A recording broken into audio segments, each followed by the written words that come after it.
우리는 지난 시간에 부부의 관계에 대해서 말씀을 살펴보았죠. 성경이 말하는 이 부부의 세계란 둘이 하나 되는 사이, 그리고 피차 복종하는 사이, 서로의 자존감을 높여주는 사이, 예수님께서 중심에 계시는 사이, 창조와 구원의 맛을 보는 사이, 그리고 거룩을 연습하는 사이다 말씀을 드렸습니다. 그러면 여러분, 이제 부모와 자녀의 세계는 어떨까요? 부모와 자녀의 세계를 성경은 어떻게 묘사하고 있을지 오늘 본문의 말씀을 좀 살펴보려고 합니다. 1절에 이렇게 적고 있습니다. 자녀들아, 주 안에서 너희 부모에게 순종하라. 부모와 자녀의 사이를 가장 먼저 이야기하는 내용은 자녀가 부모에게 순종하는 사이라고 말합니다. 왜 자녀가 부모에게 순종해야 할까요? 1절의 말씀을 다시 한번 읽어 드립니다. 자녀들아, 주 안에서 너희 부모에게 순종하라. 이것이 옳으니라. 자녀가 부모에게 순종해야 할 이유는 그게 옳은 것이기 때문이다 말합니다. 여기 옳다라는 말은 당연하다라는 뜻을 가지고 있습니다. 그러니까 하나님을 믿지 않는 사람들에게도 부모를 공경하는 것은 당연한 일이라는 의미가 됩니다. 불교에서도 부모 공경을 가르치고 유교에서도 삼강오륜을 통해서 부모 공경을 가르칩니다. 세상 어느 문화권에서나 부모를 업신여기라고 가르치지 않습니다. 부모에게 효도하라 가르칩니다. 뿐만 아니라 그 일반적인 어떤 그 일반 계시와 같은 내용을 뛰어넘어서 오늘 본문에 조금 더 특별한 의미가 2절에 기록되어 있습니다. 네 아버지와 어머니를 공경하라. 이것은 약속이 있는 첫 계명이니. 부모에게 순종을 해야 하는 이유는 그것이 당연한 어떤 인간으로서의 도리일 뿐만 아니라 약속이 있는 첫 번째 계명이라고 말합니다. 다시 말하면 율법의 명령이라는 거죠. 실제로 이 말씀은 출애굽기 20장 12절과 신명기 5장 16절에 나오는 10계명의 말씀을 인용한 겁니다. 부모를 공경하라라는 것은 10계명 가운데 5번째 계명에 해당하는 것이죠. 그러니 부모님께 순종한다, 부모를 공경한다라고 하는 것은 이웃에 대한, 사람에 대한 예의일 뿐만 아니라 하나님과의 어떤 연관성을 갖습니다. 영적인 의미가 있다는 거예요. 하나님을 공경하는 것과 연결이 됩니다. 게다가 3절에 사도 바울이 이렇게 덧붙입니다. 이로써 네가 잘되고 땅에서 장수하리라. 부모를 공경하게 될 때 우리에게 뭔가 혜택이 있다는 겁니다. 이 땅에서 잘 될 뿐만 아니라 장수하게 된다는 거예요. 건강한 영양제 많이 먹고 음식 잘 먹어서 건강해지는 것도 복이지만 우리가 부모를 잘 섬기기만 해도 장수의 복을 누린답니다. 이건 역시 구약의 말씀을 인용한 것인데 신명기 5장 16절에 이렇게 적혀 있습니다.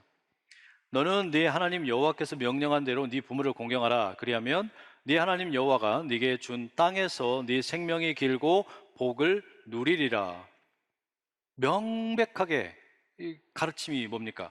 부모에게 공경을 하게 되면 우리가 이 땅에서 잘 될 뿐만 아니라 장수하게 된다는 거예요. 여러분, 오래 살고 싶으세요? 그러면 부모님을 공경하시면 돼요. 이 땅에서 잘 되고 싶으세요? 그러면 부모님께 효도하면 된다라는 겁니다. 우리 모든 믿음의 자녀들이 부모에게 공경할 수 있기를 간절히 축복합니다. 또 하나, 오늘 본문의 이 부모와 자녀의 세계 가운데 언급되고 있는 이 내용이 있어요. 4절의 내용입니다. 부모의 역할이에요.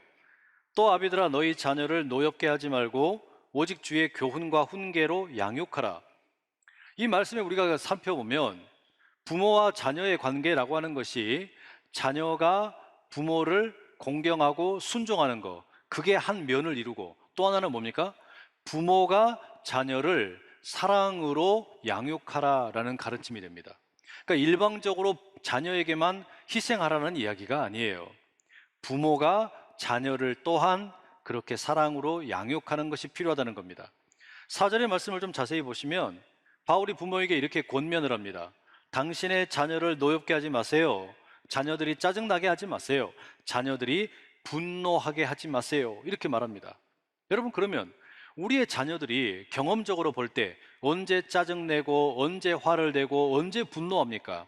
여러 가지 이유가 있겠지만 가정 안에서, 특별히 부모와의 관계에서 보자면 부모가 나를 지나치게 억압하고 통제한다라고 느낄 때 그럴 겁니다.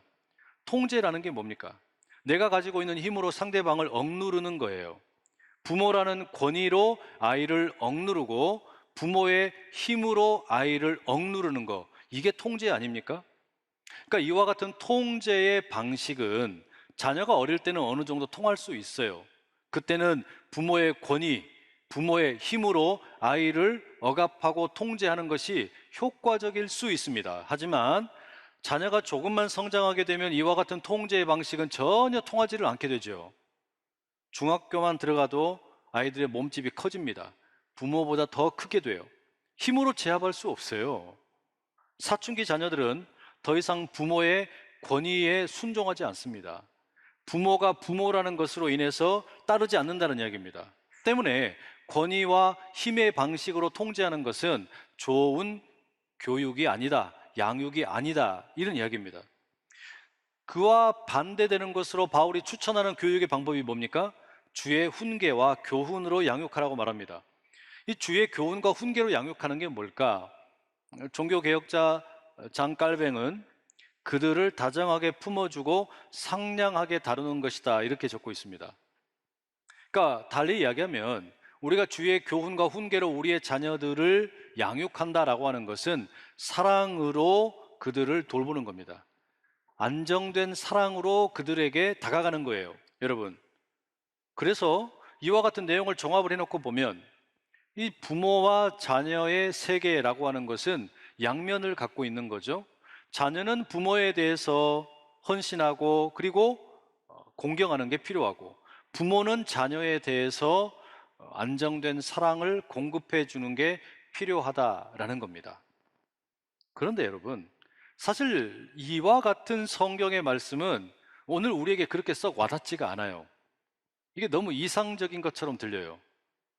사실상 우리 가정들을 들여다보면 예배를 드리기 위해서 이 자리에 앉아 있고 또 주님의 어떤 영광을 찬양하고 우리가 기도를 드리지만 중보기도 제목을 이렇게 놓고 볼 때마다 제가 느끼는 게 있어요. 가정들이 다 아프구나. 부부 사이가 힘들구나. 지난 주일날 부부에 대한 설교를 드렸더니 아멘 소리가 별로 없더라고요. 부모와 자녀에 대한 이야기도 아멘 소리가 별로 나오지 않습니다. 가정이 힘들어요. 자녀 때문에 속앓이하는 부모들이 얼마나 많습니까? 부모 때문에 힘겨워하는 자녀들이 얼마나 많은지 몰라요. 내 앞길을 부모가 가로막고 있다고 한탄하는 분들도 꽤 많습니다. 그런 분들에게 부모에게 순종하라, 자녀를 사랑으로 양육하라, 이런 말씀은 너무나 이상적으로 들린다는 말이에요. 제가 성경의 말씀을 읽어가는 가운데 의도적으로 이 말씀을 보면서 부모와 자녀 사이에 가장 심각하게 다툴 수밖에 없는 그런 조건이 어디일까 한번 찾아봤어요. 부모와 자녀 사이에 가장 심각하게 문제가 생길 수밖에 없는 그런 본문이 어디일까 한번 찾아보는데 창세기 22장의 생각이 납니다. 아브라함과 이삭의 이야기죠. 창세기 12장에 보면 1, 2, 3절에 하나님께서 아브라함을 부르십니다. 세 가지 약속을 주셨어요. 첫째는 내가 너를 큰 민족으로 만들어주겠다. 두 번째는 내가 너에게 큰 땅을 주겠다. 세 번째는 내가 너의 후손들을 통하여 온 민족에게 복을 주겠다. 하나님이 약속을 주셨어요. 두 번째 약속은 성취가 되었습니다. 하나님께서 아브라함에게 커다란 땅을 주셨습니다. 가나안 땅을 허락하셨어요. 그러나 아브라함이 큰 민족을 이룬다든지 아브라함의 후손들을 통해서 온 민족들이 다 복을 받는다는 것은 불가능하게 되었습니다. 왜? 아브라함의 아내 사라가 아이를 낳을 수가 없습니다. 아이를 낳을 수 없는 몸이에요. 그러니 그 약속은 허망하게 들립니다. 그런데 여러분, 기적 같은 일이 펼쳐지죠. 아브라함의 나이 100세에 하나님께서 아들을 주십니다. 늦둥이도 이런 늦둥이가 없어요. 100세에 이 아들을 봤으니 얼마나 기쁘겠습니까? 너무 귀한 아들입니다. 아브라함의 입장에서 보면 이삭이 하는 행동은 다 이뻐요. 그 이삭이 그냥 걸어 다니기만 해도 예쁘고, 밥을 흘린 걸 주워 먹어도 이쁘고, 똥을 싸는 것도 이쁘고, 넘어져도 예쁘고, 그냥 모든 게 다 사랑스럽습니다. 야, 저 아들이 하나님이 내게 주신 언약의 약속이지. 야, 저 아들은 하나님께서 내게 주신 최고의 선물이지. 얼마나 행복했겠습니까? 그렇게 아브라함과 이삭이 행복하게 잘 살았더라. 그렇게 끝났더라면 얼마나 좋았겠어요? 느닷없는 날벼락 같은 하나님의 말씀이 들려옵니다. 창세기 22장 2절, 여호와께서 이르시되 네 아들 네 사랑하는 독자 이삭을 데리고 모리아 땅으로 가서 내가 네게 일러준 한 산 거기서 그를 번제로 드리라. 하나님, 이거 너무한 거 아닙니까? 아니, 지금 너무 관계가 좋은데 아버지와 아들 사이에 그냥 둘이 너무너무 사랑하고 서로 신뢰하고 그런 아름다운 관계인데 어떻게 이 부모와 자녀의 관계를 깨뜨리기로 작정하신 것도 아니고 아버지 보고 아들을 번제로 바치라고 말씀하실 수가 있습니까? 100세 낳은 아들을 번제로 바치라니요. 이게 말이 됩니까? 차라리 아브라함의 목숨을 내놓으라면 아마 내놓았을지도 몰라요. 그런데 이 소중한 아들을 내놓으라고 하시니 아브라함의 속이 얼마나 문드러졌겠습니까? 만약에 하나님께서 저에게 그렇게 요구하시면 저는 못해요. 제 새끼들을 어떻게 하나님 앞에 불로 태워드리는 제물을 드린단 말입니까? 불가능한 이야기예요. 제가 미치지 않고서는 도저히 할 수 없는 일입니다. 다음날 아침에 아브라함은 떠날 준비를 합니다. 나귀의 안장을 지우고 두 종과 아들 이삭을 데리고 번제에 사용될 나무 장작을 가지고 챙겨서 떠납니다. 성경 본문을 읽어보세요. 아브라함이 자기 아내인 사라에게 아무 말도 하지 않습니다. 왜 그럴까요? 말했다간 마저 죽습니다. 머리털 다 뽑히는 거예요. 그러지 않겠습니까? 이 남편이 미쳤나? 이 소리 듣게 되지 않겠어요, 여러분? 그러니 아마 짐작컨대 이 남편 아브라함은 아내에게 말하면 절대로 떠날 수 없다라는 생각 때문에 그냥 아무 말 없이 어쩌면 다른 핑계를 대고 떠난 것 같아요. 3일을 걸어갑니다. 드디어 저 모리아 산 근처에 도달하게 되었습니다. 아브라함이 종들에게 말합니다. 22장 5절, 너희는 나귀와 함께 여기서 기다리라. 내가 아이와 함께 저기 가서 예배하고 우리가 너희에게로 돌아오리라. 도대체 무슨 생각일까요? 아니, 아브라함은 진짜로 이 아들을 바치려고 하는 겁니까? 이삭을 정말로 죽이려고 하는 겁니까? 그는 불을 들고 칼을 들고 이삭을 대동한 채로, 이삭에게 장작을 지운 채로 모리아산을 함께 올라갑니다. 아들 이삭이 보기에 아버지의 행동이 영 이상합니다. 무언가 어떤 밤 이후로 아버지의 행동이 이상한 거예요. 갑자기 예배를 드리러 가자 그러면서 두 종을 데리고 떠나지를 않나? 이제는 번제할 양도 없이 자기에게는 나무를 지우고 산으로 올라가자고 합니다. 너무 궁금해서 묻습니다. 아버지, 번제에 사용할 그 양은 어디 있습니까? 아브라함이 대답을 못해요. 뜨거운 눈물을 삼키면서 8절에 이렇게 말합니다.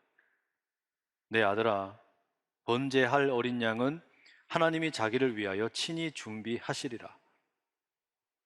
이 말을 어떻게 했을까? 참 궁금해요. 침묵 가운데 두 사람이 걸어갑니다. 두렵고 떨리는 마음으로 현장에 도착을 하게 됩니다. 아버지와 아들이 함께 나무를 쌓습니다. 제단을 만드는 것이죠. 그 과정 가운데 아브라함은 아들과 함께 보냈던, 이삭과 함께 보냈던 과거의 아름다운 추억들이 방울방울 떠오릅니다. 저 아들이 처음 응애하고 태어나던 날, 이삭이 나를 보고 처음으로 아빠라고 부르던 날, 이삭이 기어다니다가 걷게 되던 날, 달려가다가 넘어져서 무릎을 다친 날, 함께 아파하는 어린 양을 품고서 밤을 지새웠던 날, 이삭의 손을 잡고 밤하늘에 반짝이는 별을 보면서 하나님을 찬양했던 날, 수많은 추억들이 떠오릅니다. 그런데 이제는 그 추억이 다 끝났어요. 준비를 끝냅니다. 아브라함이 이삭에게 말합니다. 이삭아, 너는 하나님께서 내게 주신 선물이다. 나는 너를 너무너무 사랑한다. 너는 나에게 전부다. 그런데 하나님께서 너를 원하신다. 하나님께서 너를 번제로 바치라고 말씀하신다. 네가 번제물이 되어야 하겠다. 여러분, 이삭이 어떻게 반응합니까? 아버지 미치셨어? 노망 드셨어? 어디 치매 걸리셨어? 이렇게 하지 않아요. 눈물을 뚝뚝 흘리면서 자기 스스로 손을 묶습니다. 발을 묶어요. 그리고 말합니다. 아버지, 하나님께서 저를 원하신다면 그렇게 하셔야죠. 아버지가 아들 이삭을 번제단 위에 올립니다. 누워있는 아들도 울고 그 아들을 죽이려고 하는 아버지도 웁니다. 아브라함이 하늘 높이 칼을 치켜들고 이제는 아들을 죽이려고 그래요. 이삭아! 아버지! 그 찰나의 순간에 하늘로부터 다급한 음성이 들려오는 거예요. 아브라함아! 아브라함아! 12절, 그 아이에게 네 손을 대지 말라. 그에게 아무 일도 하지 말라.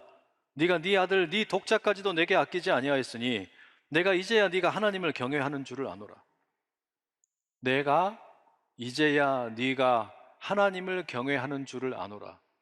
내가 이제야 네가 나를 믿는 줄을 아노라. 내가 이제야 네가 나를 예배하는 줄을 아노라. 내가 이제야 네가 나를 정말로 사랑하는 줄을 아노라. 하나님께서 그렇게 말씀하시는 거예요. 그런데 저는 이 말씀을 수백 번, 수천 번 읽어도 다 이해를 못하겠어요. 너무너무 이해하기 어려운 하나님의 명령이요, 이해하기 어려운 아브라함의 실천이요, 이해하기 어려운 이삭의 순종입니다. 그런데 여러분, 결론만 보세요. 어떻게 이런 일이 일어날 수 있을까? 너무 복잡해서 이해를 못하겠어요. 근데 결론만 놓고 보면 하나님께서 아브라함에게 이삭을 바치라고 하셨는데 그 아들 이삭이 죽지 않았어요. 대신에 수풀에 걸려있는 순양을 번제로 바치게 됩니다. 아브라함이 그 땅 이름을 여호와 이레라고 부르지요. 여호와께서 준비하셨다라는 뜻입니다. 여러분, 이게 부모와 자녀의 세계에 대해서 무슨 이야기를 하는 걸까요? 자녀가 부모에게 순종한다라는 거, 이삭이 아브라함에게 순종하는 것과 같은 일입니다. 부모가 자녀를 사랑으로 양육한다라는 거, 본문에 의하면 아브라함이 이삭을 모리아산 제단에 결박하는 것과 같은 일입니다. 하나님께서는 그걸 요구하시는 거예요. 하나님께서는 우리의 가정에, 우리의 부모와 자녀의 관계 가운데 이와 같은 일을 요구하십니다.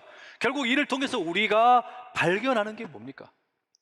자녀의 부모에 대한 철저한 순종, 부모가 자녀를 그렇게 하나님 중심으로, 신앙 중심으로 양육하는 거, 이 모든 것이 만나게 되는 이 모리아의 예배, 진짜 예배가 무엇인지를 우리에게 가르쳐 주는 거예요. 자녀가 주 안에서 부모에게 철저히 순종하고 부모가 자녀를 사랑으로 양육하게 되면, 여러분, 무슨 유산을 많이 물려주거나 또는 회사를 물려주거나 아니면 무슨 좋은 직위를 맡겨주거나, 이게 여러분 자녀를 사랑하는 게 아니에요. 우리가 자녀에게 정말로 해줄 수 있는 게 뭡니까? 믿음의 유산 남겨주는 거잖아요. 근데 그 믿음의 유산을 남겨주려면 뭐가 필요하냐? 아들을 바쳐야 합니다. 자녀를 하나님께 드려야 돼요. 자녀는 그 가운데 무엇을 경험해야 되는 겁니까? 자기 아버지의 그 신앙에 순종하는 겁니다. 내가 하나님께 바쳐지는 것에 순종하는 거예요. 모리아 산에서 아브라함과 이삭이 보여주는 이 예배의 모델은 우리로 하여금 진짜 여호와 이레가 되시는 예수님을 만나게 하는 겁니다. 여러분, 우리는 흔히 예배라고 하면 어떻게 생각할 때가 많아요?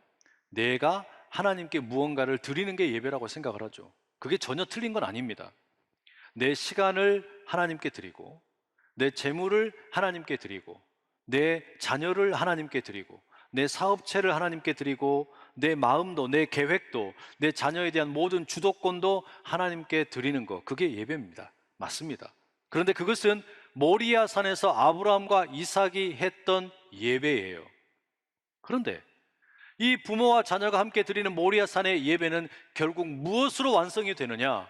여호와 이레로 완성이 되는 거예요. 하나님께서 준비하신 것으로 완성이 된다는 이야기입니다.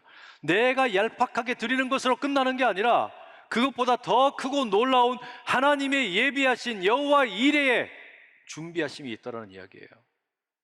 그게 뭡니까? 예수 그리스도예요. 그러니 여러분, 내가 하나님께 드리는 거 그게 아무리 커 보여도 사실 하나님께서는 그거를 받으려고 하시는 게 아니라 우리의 마음이면 좋게 하십니다. 그리고 우리 하나님께서는 누구를 주십니까? 예수님을 주세요. 그래서 우리가 모리아에서 예배를 드리면 반드시 십자가로 나아갈 수밖에 없어요. 왜? 그 십자가에서 하나님이 예수님을 주셨기 때문입니다. 그러니 부모와 자녀의 관계는 예배를 발견하는 사이입니다. 소중한 자녀를 하나님께 바치고 존귀하신 부모님의 뜻을 따라 순종하게 될 때 우리는 모리아의 예배를 드리게 되고, 그 모리아의 예배는 여호와의 일에 십자가를 떠오르게 만든다는 이야기입니다. 바라기는 우리의 모든 가정들 가운데 이와 같은 모리아의 예배를 드리게 되고, 그 모리아의 예배를 드림으로 인하여 십자가를 만나는 복된 부모와 자녀가 될 수 있기를 축복합니다. 우리 교회가 속한 대한예수교 장로회 통합교단이 작년 2021년 11월 29일에 헌법의 개정사항을 공포했습니다. 그 주요 골자는 아동 세례 교인을 신설하는 내용입니다. 7세에서 12세 이하의 어린이가 신앙을 고백하게 되면 세례를 베풉니다. 이 세례를 가리켜 아동 세례, 그리고 아동 세례를 받은 이들을 가리켜 아동 세례 교인이라 이렇게 칭하기로 했습니다. 그러니 이제는 교회에서 세례 예식이 세 가지가 있게 돼요. 0세에서 6세까지는 이제 유아 세례를 거행하게 됩니다. 7세에서 12세까지는 아동 세례를 드리게 돼요. 13세 이상은 이제 성인 세례, 일반 세례에 해당하게 됩니다. 또 하나 이 세례와 함께 바뀐 내용이 있는데 성찬에 대한 규정이 바뀌었어요. 과거에는 우리 자녀들이 유아 세례를 받아도 성찬에 참여할 수가 없었습니다. 하지만 이제는 유아 세례가 되었든 아동 세례가 되었든 또 일반 세례가 되었든 모든 누구든지 세례를 받으면 성찬에 참여할 수 있게 되었습니다. 이와 같은 달라진 세례와 성찬의 규정을 따라서 우리 교회는 유아 세례와 아동 세례를 이제 거행하려고 합니다. 5월 29일 주일 오후 4시에 세례 예식이 예정되어 있어요. 유아 세례와 아동 세례입니다. 이제 새롭게 하는 일이다 보니까 교역자들과 함께 모여가지고 여러 번 회의를 합니다. 그 가운데 몇 가지 주안점을 두게 되었습니다. 첫째는요, 세례 예식이 단순한 일회성 행사가 아니라 수세자의 평생토록 기억에 남을 만한 특별한 경험이 되게 하자. 그렇게 준비를 하려고 합니다. 그래서 앞으로는 가급적이면 모든 세례를 침례로 하려고 합니다. 두 번째는요, 이 세례를 통해서 특별히 유아 세례와 아동 세례, 그리고 청소년들의 세례와 또 입교까지 이 과정들을 통해서 가정 중심의 신앙 교육을 강화하려고 합니다. 세례 이전의 교육, 세례 예식, 세례 이후의 교육으로 나누어서 진행하려고 그래요. 지금 진행되고 있는 자녀들의 세례 교육, 그리고 부모 교실은 바로 그러한 의미에서 신앙 고백을 위한 준비입니다. 그리고 이제 5월 29일 날 세례 예식이 경건하면서도 뜻깊게 진행될 겁니다. 그리고 6월 달이 되면 세례 이후의 교육이 따라옵니다. 부모에게도 세례 이후의 교육이 있고 자녀에게도 있습니다. 자녀들은 자신이 경험한 세례의 그 느낌을 나누고 그것이 어떤 의미를 갖는지 다시금 되새깁니다. 부모는 자녀와 함께 이제 가정 안에서 어떻게 가정 예배를 드리고 함께 성경을 읽을 것인지, 또 큐티를 할 것인지, 이와 같은 내용들에 대해서 다양한 지침들을 공부하게 됩니다. 결국 이와 같은 일들을 통해서 우리가 가장 원하는 건 뭐냐? 제 마음에 있는 건 뭐냐? 유아 세례와 아동 세례 또는 청소년 세례, 입교를 통해서 궁극적으로 하고자 하는 것은 뭐냐면 부모와 자녀가 함께 모리아의 예배를 드리는 겁니다. 자녀가 부모에게 온전히 순종합니다. 부모는 자녀를 하나님께 내어드립니다. 우리가 그렇게 우리를 내어드리는 예배를 드릴 때 하나님께서는 여호와 일에 십자가의 주님을 우리에게 선물로 주십니다. 그 주님을 깊이 경험하는 가정이 되는 게 바로 진정한 가정 중심의 신앙생활이 된다는 말입니다. 부모의 사랑과 자녀의 순종은 모리아의 예배로 이어지게 되고 모리아의 예배는 십자가로 이어지게 됩니다. 바로 그때 우리는 부모와 자녀의 사이, 부모와 자녀의 세계라는 것이 예배를 통하여 온전한 의미를 갖게 된다는 걸 깨닫게 되는 것이겠죠. 바라기는 우리 안산제일의 모든 가정들, 부모와 자녀의 그 관계가 모리아의 예배를 드리는 가정이 되고, 나아가 십자가에 달리신 여호와 일의 예수님을 온전히 만나는 복된 거룩한 믿음의 가정 다 되시기를 간절히 축복합니다.